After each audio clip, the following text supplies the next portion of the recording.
Welcome to Level Up with Winnie's Son.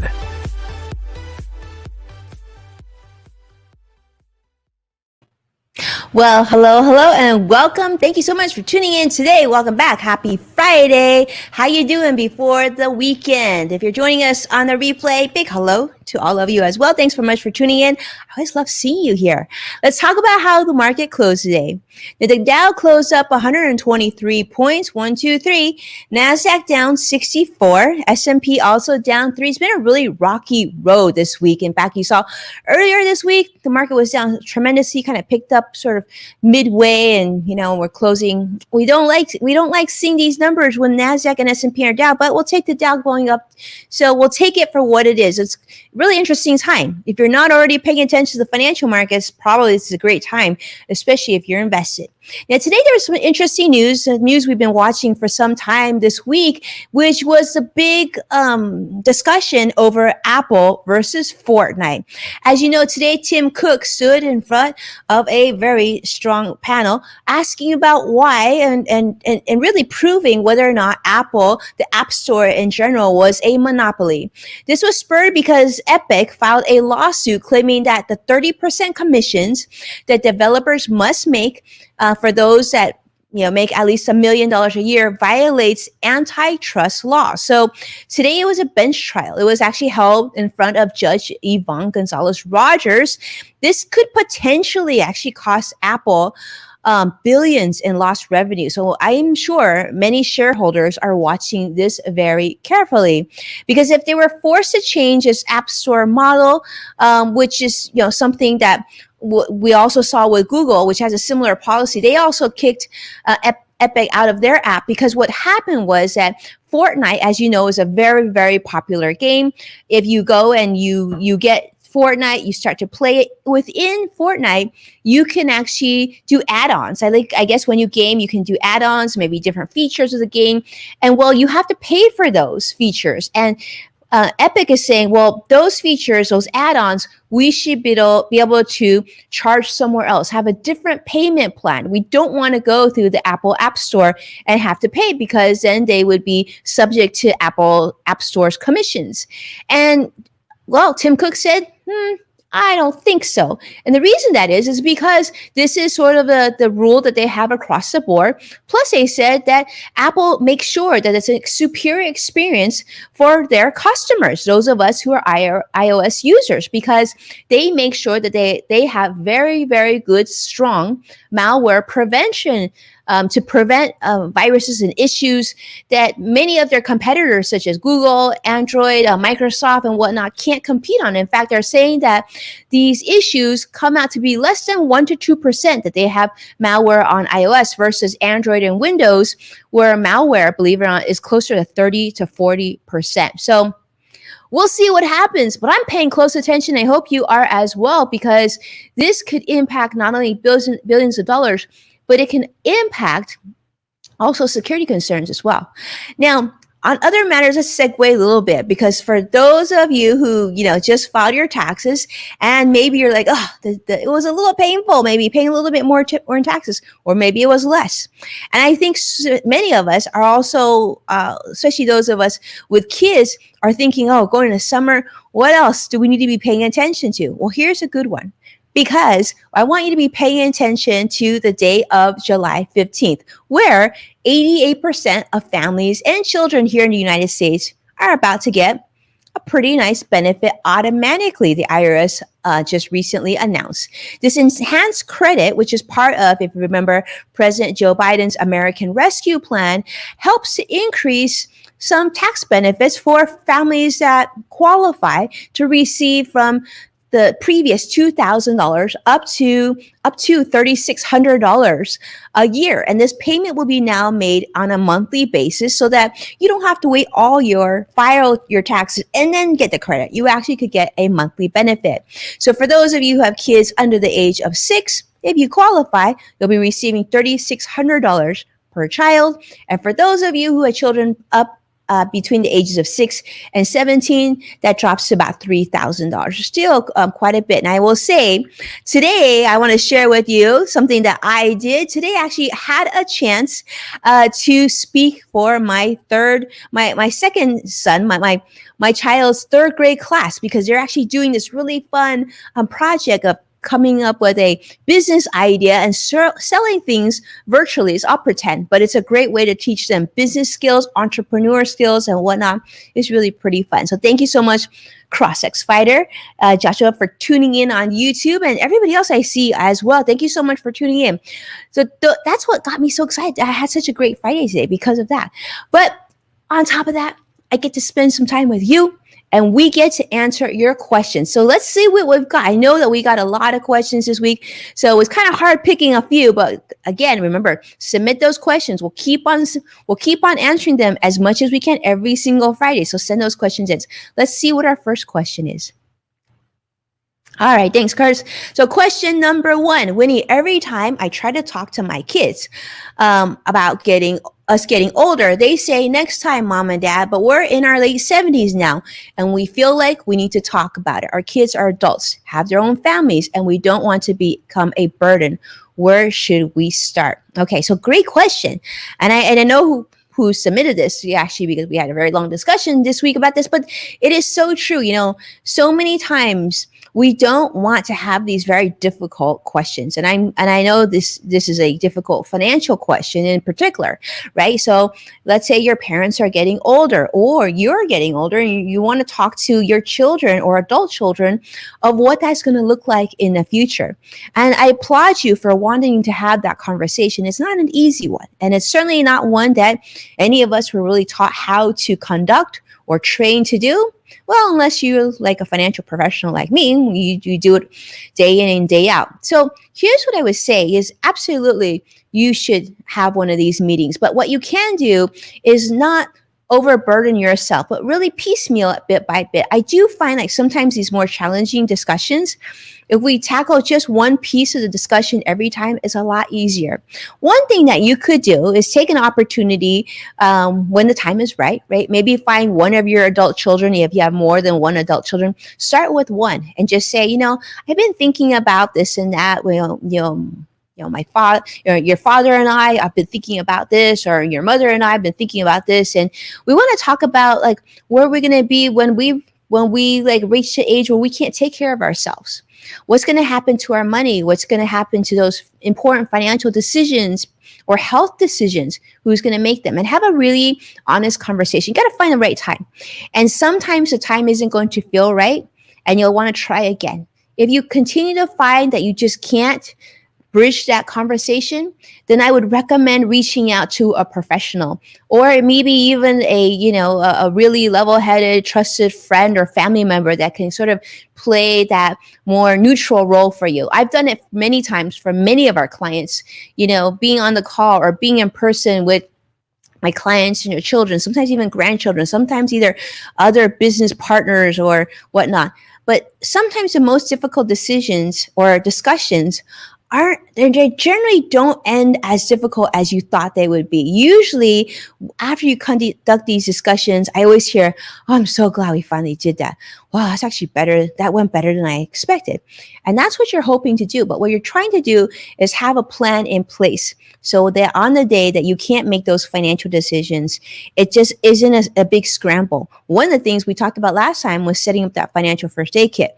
But you want to have this discussion. You want to set up some time and do it. And I applaud you for doing so. If you have any other questions on how to conduct this in more detail, do know I'm going to be working on a article soon on just how to do this. I'll make sure to share it with everybody on this show as well. So thanks so much for asking that question.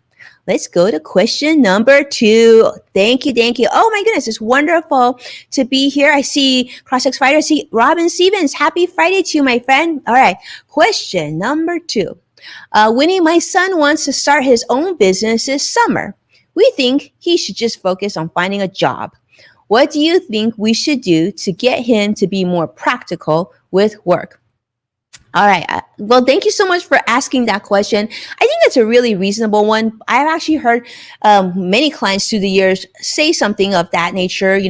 I think it's a reasonable discussion. What I would recommend you do is actually have a discussion with your son and find out what his plans are for his own business. So many times we want our children maybe to find a job, get a real job, right? Get a paycheck and that. But there could be a reason why your son wants to start his own job. Maybe there's reasons, maybe he feels more excited, maybe he has a great idea, right? And he wants to try. And I would suggest you rethink of having to necessarily find a typical job. Because I will tell you, as a kid, I think my first job was when I was close to like 8 or 9 years old. I was selling avocados in my front yard. Then when I reached around like 11 years old, I started a little side tutoring business. And, if my parents just said, why don't you just go find a job? It wouldn't have probably given me the experience and fed my entrepreneur spirit to be where I am today. So I would say that I don't know the age of your child because you didn't share in the question, but I would say start with a conversation. So have a sit down. Just say, maybe even find a place outdoors at the park where it's relaxed and just say, hey, tell me about this job. What are you thinking? Like, what's your idea of your business? I just want to know. And then talk it through. And then explain to him your thoughts of finding a job and why you feel like he should find a job. And together, listen, share, be patient, be loving. And then I think you're going to find I'm hoping you'll find a happy ground, because I do think what you don't want to do is assume that what you want is what's best for him. Sometimes it's, he might have a great idea and it might be, he could be, wanting to create his own business, could be very successful. I mean, you sometimes have to make your own mistakes, but we want to have that discussion. And maybe financially, you need him to find a job, that he needs to bring in some income to help pay for rent or pay for utilities or mortgage, whatever it may be. So I don't know the full scenario because I don't have it in your question. So I'm not a good judge of that. But what I would strongly suggest is to have a conversation. And I can tell you that I don't think a conversation will be the wrong move for you. So let me know how it turns out. Definitely reach out back to me. Send me a message. I'd love to hear how it turns out. And hopefully that was good advice for you. All right, let's go. Next question. Let's see what we've got. Aw. Hey, Winnie, love the show. This year is going to be our year to get everything in order. I hear you talk about celebrating your wins. What I want to know is what you do to celebrate your wins. All right, so great question. Yes, I'm a big believer in celebrating your wins, whether you work for somebody, you own your own business, you're not working, you're unemployed, whatnot. I think it's really important that we reflect each week. And I try to do this on most Fridays, and if I don't catch up on usually Friday night, I'll take a look and think to myself, what did I accomplish this week? What did I learn? What went well? What didn't work well? What did I still forget to finish or didn't get to finish? What do I want to do next week? And then I take a moment to put everything aside and celebrate. And how I like to celebrate now, I mean, before I had kids, I remember when I first got one of my first real paychecks when I was working in television, I actually remember I bought two things. I bought my mom a purse because she really wanted, and I knew she wouldn't buy it for herself. So I bought her a purse. And I felt so good doing that. And I bought myself a watch. And the watch was very symbolic. It wasn't like a super expensive watch, but it wasn't an inexpensive watch either. But I felt like it gave me more, it sort of gave me a better, overall look package in terms of that I was more serious. And number two, every time I looked down, I recognized that I had earned it myself. And I think it's important, not so much, you don't have to necessarily buy things, because now how I celebrate is I spend quality time with my family, my kids, my husband, we spend happy time together, right? We talk about things that have nothing to do with work. We think about what we're going to do for the weekend and what phone calls we're going to make. And are we going to bake cookies with our friends via Zoom? I celebrate by actually putting work aside. So that's how I do it now. So thanks so much for the question. Glad you were interested. Hopefully, you know what? For those of you who are watching, let me know how you celebrate. How do you celebrate each week? Joshua, I'd love to hear from you. Robin Stevens, I know you have much to celebrate. I'd love to hear how you celebrate each week. All right, I think this is our last question, actually. Thank you so much for asking these questions. Last question. Hi, Winnie. Thanks for taking my question. Absolutely. I want to know what your thoughts are on the Coverdale accounts. My kids are under 10 years old. Thanks. Okay. Awesome. So, Coverdale, for those of you who don't know, is an education savings account. Now, Coverdale is, allows you, if you qualify, depending on your income, you can't make too much income. So, if you make under a certain threshold, you can generally put away up to $2,000 a year for future college savings needs, or it could be for elementary or middle school, like private school costs as well. I think of Coverdale as like college savings 101. And I think of like college savings, a new 529 college savings plan, as like the new and approved college savings plan. So I would say, like, I feel like the Coverdale is great for certain types of families. For example, they have some benefits for special needs children, which is really important, right? Or if you really are adamant about being really, you want very unique investments, then maybe that's good. But generally speaking, I think the college savings plan, the 529, is a superior way to invest for future education needs, because not only can you put more than 2,000 away, which is necessary, because we do know that a child born today, for example, by the time they reach 18, needs about $250,000 to be able to pay for a public four-year university education. And if we're talking private school, it's like double, it's like $500,000. So if you're only stocking away $2,000 a year total, up to, right? Get up to.